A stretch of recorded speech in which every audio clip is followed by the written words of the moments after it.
Salve, salve, salve, sétimo ano, vamos que vamos continuando. Paramos na página 9, bora lá? Estamos no caderninho 4, página 9.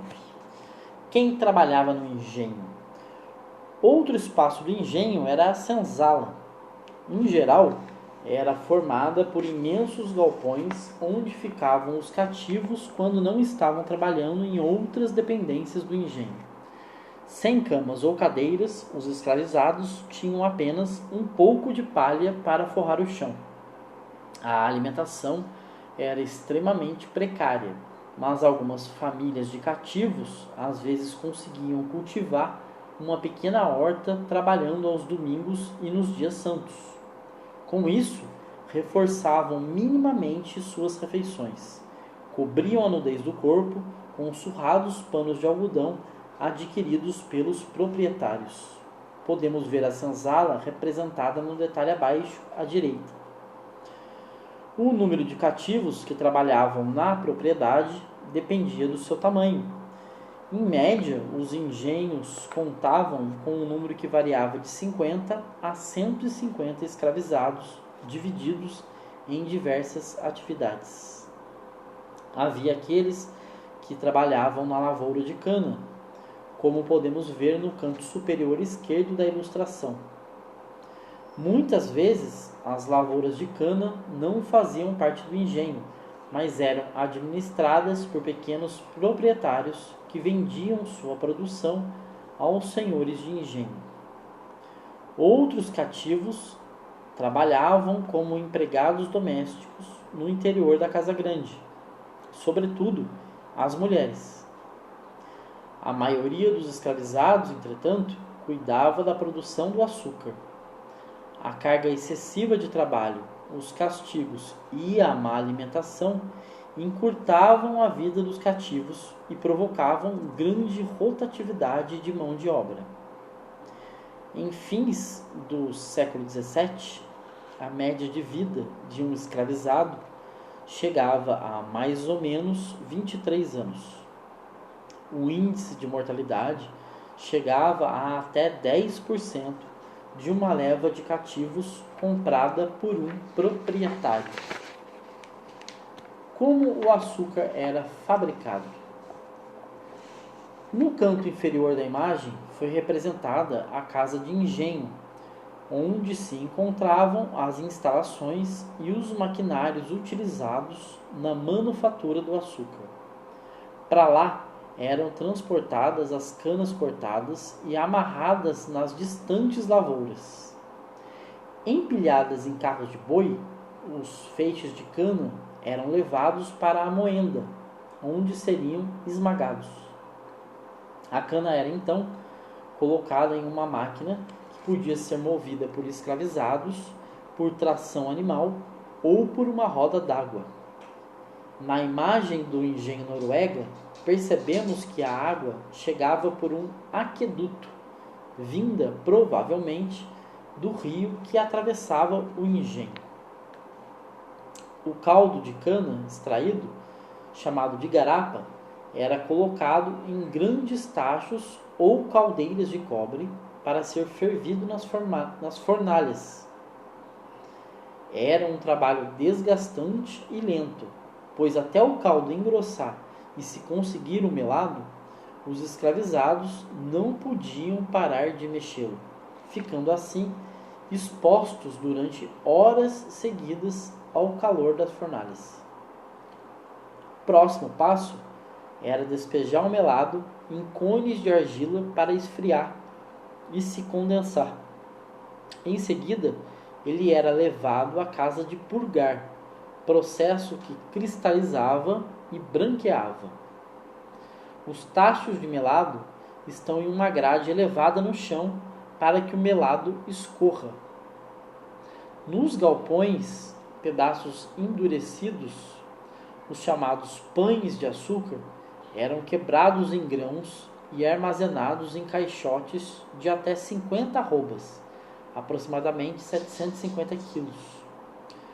Os caixotes eram então transportados por tropas de mulas até o litoral para serem enviados à Europa.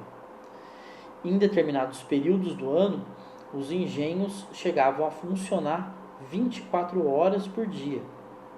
Muitos aspectos da sociedade brasileira atual são heranças dessa cultura dos engenhos. É o caso de alimentos como a rapadura e de inúmeras festas populares. Os holandeses, na época chamados de flamengos, participavam ativamente do comércio açucareiro desde o início da produção brasileira no século XVI. Eles emprestavam dinheiro para os senhores de engenho e dominavam a compra, a venda, o refino, o transporte e a distribuição do açúcar na Europa. Em 1578, com a morte do rei de Portugal, Dom Sebastião, a relação de proximidade econômica entre portugueses e holandeses sofreu uma reviravolta. Sem um sucessor direto ao trono e após diversas disputas, em 1580 o governo de Portugal ficou nas mãos do rei da Espanha, Felipe II, neto de um antigo monarca português. Assim, as monarquias de Portugal e Espanha foram unificadas na chamada União Ibérica, que durou até 1640, quando Portugal restaurou sua independência.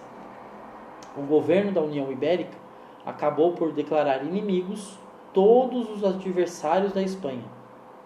Neste caso, estavam incluídos os holandeses.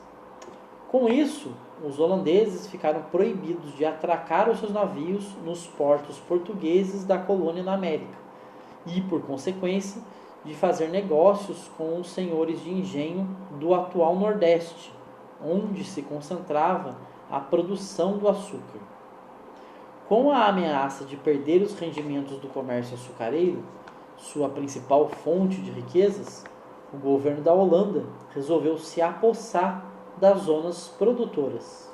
Ou seja, os holandeses decidiram invadir o atual Nordeste brasileiro para se apoderar de toda a produção açucareira da região. Para tanto, foi criada a Companhia das Índias Ocidentais, uma organização comercial e militar com o objetivo de controlar importantes entrepostos comerciais nas Américas. Ataque à Bahia. O primeiro alvo dos holandeses foi a Capitania da Bahia, uma das maiores produtoras de açúcar da época.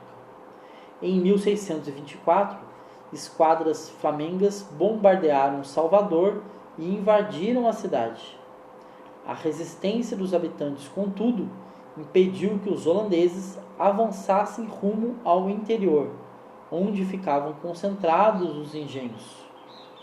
O governo da União Ibérica enviou reforços e em 1625 os holandeses acabaram expulsos da cidade. Entretanto, logo começaram a planejar um novo ataque, dessa vez dirigido ao maior produtor de açúcar da época, Pernambuco. A ocupação de Pernambuco. Em 1630, os militares da Companhia das Índias Ocidentais ocuparam Olinda e Recife, expulsando a resistência ibérica novamente para o interior da província. Contudo, os holandeses ficaram isolados nos núcleos urbanos, enquanto os ibéricos dominavam a região dos engenhos.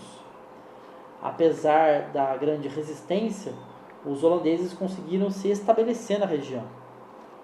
Para possibilitar o sucesso do seu domínio, os holandeses garantiram proteção aos senhores de engenho que desejassem retornar às suas propriedades e incentivaram a compra dos engenhos abandonados.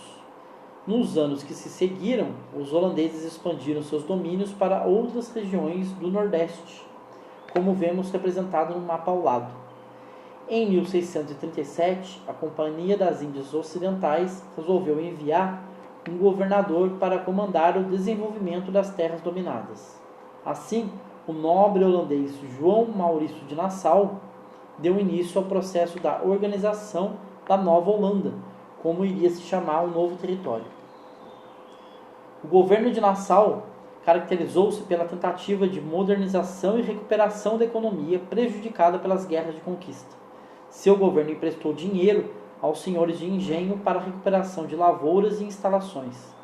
Fiscalizou o fornecimento de mão de obra escrava aos engenhos, estabeleceu leis, nomeou juízes e funcionários para a administração, garantiu liberdade de culto aos judeus e católicos, além da igualdade de direito a todos os moradores holandeses ou portugueses.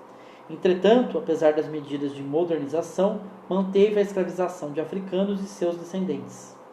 A paisagem do Recife foi transformada, com a construção de canaviais, pontes, palácios, museus zoológicos e até mesmo um observatório astronômico. A administração de Nassau também patrocinou a vinda de estudiosos, artistas e cientistas para documentar os aspectos característicos da região. Um desses artistas foi o holandês Frans Post, um dos primeiros pintores a retratar a paisagem nordestina.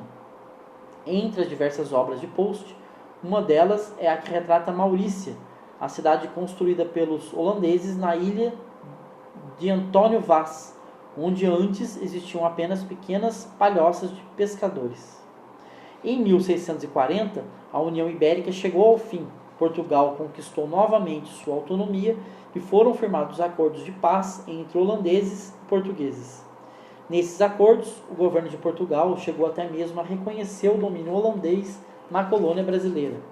Nessa mesma época, contudo, a produção açucareira nordestina começava a entrar em crise por uma série de fatores, entre eles a queda do preço do açúcar na Europa e problemas no interior dos engenhos, como epidemias, incêndios e inundações. As dívidas dos colonos junto à Companhia das Índias aumentaram e a companhia passou a pressionar mais a cobrança e aumentar os impostos. Beleza, galerinha? Paramos por aqui, continuamos então na página 13.